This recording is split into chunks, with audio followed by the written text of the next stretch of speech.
The Portuguese conquest of Brazil, 50-minute historical narrative introduction setting the stage. In the year 1500, a fleet of Portuguese ships under the command of Pedro Álvares Cabral was sailing westward across the Atlantic bound for India. But storms and currents shifted their course, and instead of reaching Asia, they landed on the shores of a vast, unknown land. This was Brazil, a place of immense forests, rivers, and indigenous societies that had lived there for thousands of years. What began as an accident would soon become one of the most enduring colonial projects in history, the Portuguese conquest and colonization of Brazil. Chapter 1. The First Encounters, 1500 to 1530. When Cabral and his men set foot on the Brazilian coast, they encountered indigenous peoples, many of them Tupi-Guarani speakers. For the Portuguese, this land was officially claimed in the name of King Manuel I. They called it Terra de Vera Cruz, the land of the true cross. At first, Portugal had little interest in permanent settlement. Instead, they focused on resource extraction. The most coveted commodity was pau-brasil, Brazilwood, a red dye that was highly prized in European textile markets. Portuguese traders set up posts along the coast and exchanged iron tools, cloth and trinkets with native peoples in return for logs. But the Portuguese were not alone. French privateers also arrived, eager to trade and claim a foothold. This competition pushed the Portuguese crown to take Brazil more seriously. Chapter 2. Colonization begins 1530 to 1549. By the 1530s, the Portuguese decided to establish a permanent presence. King João III divided Brazil into captaincies, strips of land granted to noblemen who were tasked with colonizing, defending and developing them. Most of these ventures failed due to disease, indigenous resistance and lack of resources. Still, one experiment succeeded, the captaincy of Pernambuco. There settlers began cultivating sugarcane, a crop that would transform Brazil into the richest colony of the Portuguese Empire. Sugar required enormous labor, and at first colonists tried to enslave the indigenous population. Wars broke out, villages were destroyed, and countless indigenous lives were lost.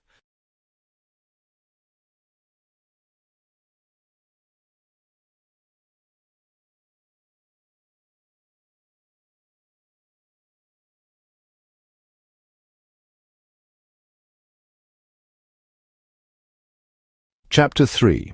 The Rise of Sugar and Slavery, 1549–1600. In 1549, the Portuguese crown took direct control, establishing the Governorate of Brazil with its capital at Salvador. Jesuit missionaries accompanied the colonists, aiming to convert indigenous people to Christianity while also offering some protection against enslavement. But the demand for labor only grew. By the mid-16th century, Portuguese ships began transporting enslaved Africans across the Atlantic. Brazil became one of the largest destinations in the transatlantic slave trade. Over the next 3 centuries, millions of Africans would be brought to Brazil, forced to work on sugar plantations, in gold mines and in urban trades. The profits were staggering. Sugar exports fueled the Portuguese economy and enriched European merchants. But for the enslaved, life was brutal. Long hours, harsh punishments, and almost no chance of freedom.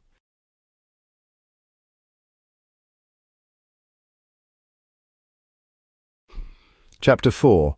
Challenges to Portuguese rule 1550–1650. The Portuguese did not enjoy uncontested control. French colonists attempted to establish France Antarctique near Rio de Janeiro in the 1550s, and later France Equinoxiale in Maranhão in 1612. Both were eventually expelled. A greater threat came from the Dutch. In 1630, the Dutch West India Company invaded northeastern Brazil and captured Pernambuco. For more than 2 decades, the Dutch held a significant portion of Brazil, establishing their own administration in Recife under Johann Moritz of Nassau. The Dutch encouraged religious tolerance and scientific study, but they also relied on slavery and sugar profits. Eventually, Luso-Brazilian forces with African and indigenous allies waged a long guerrilla war. By 1654, the Portuguese expelled the Dutch, reaffirming their control.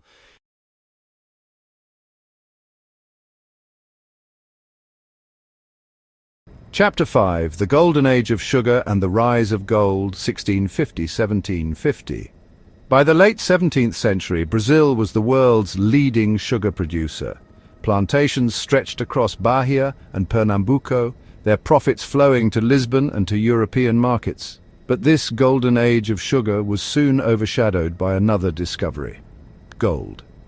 In the 1690s, massive gold deposits were found in Minas Gerais. A gold rush began, drawing tens of thousands of settlers, adventurers, and enslaved Africans to the interior. Cities like Ouro Preto and Mariana grew rapidly.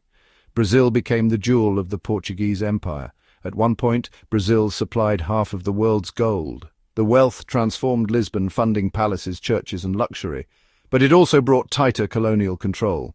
The Portuguese crown demanded heavy taxes, provoking smuggling and resistance.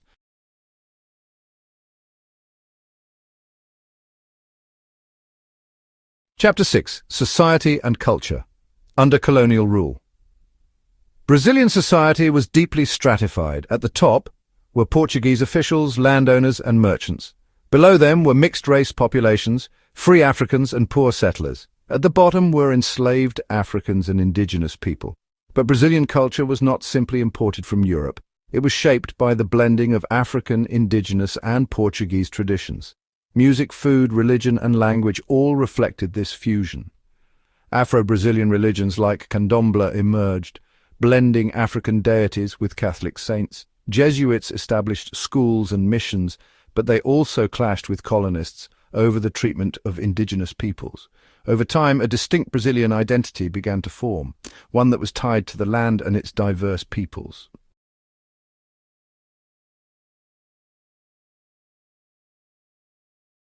Chapter 7: Reforms and Resistance, 1750–1800. In the mid-18th century, Portugal was ruled by the Marquis of Pombal, a reform-minded minister.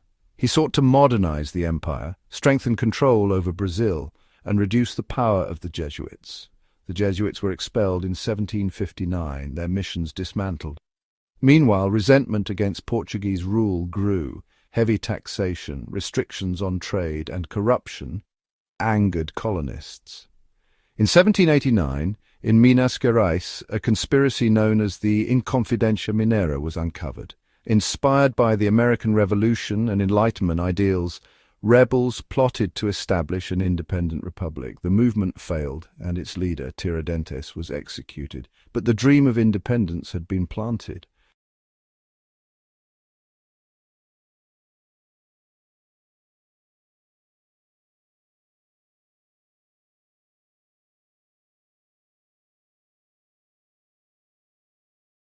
Chapter 8: Toward Independence, 1800–1822.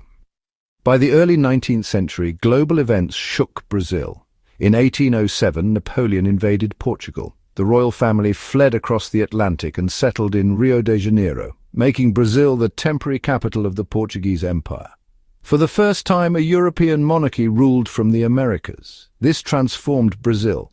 Ports were opened to foreign trade, institutions were established, and Rio de Janeiro became a cosmopolitan center. But when the royal family returned to Portugal in 1821, Brazilians resisted being reduced to a colony again. In 1822, Prince Dom Pedro, son of the Portuguese king, declared Brazil's independence with the famous Cry of Ipiranga. Unlike in Spanish America, Brazil's independence came with less bloodshed, but it was built on centuries of colonization, exploitation, and the foundations laid by Portugal. Epilogue. The legacy of Portuguese colonialism. The Portuguese occupation of Brazil lasted more than 300 years. It brought immense wealth to Europe, but was built on the suffering of millions of enslaved Africans and the destruction of indigenous societies. Yet it also gave rise to one of the most diverse and vibrant cultures in the world. Portuguese, African, and indigenous influences blended to create modern Brazil, a land of contradictions shaped by both oppression and resilience. The story of Portuguese Brazil is a story of empire, of exploitation, but also of survival and transformation. Its legacy still echoes today in language, religion, and the very identity of Brazil itself.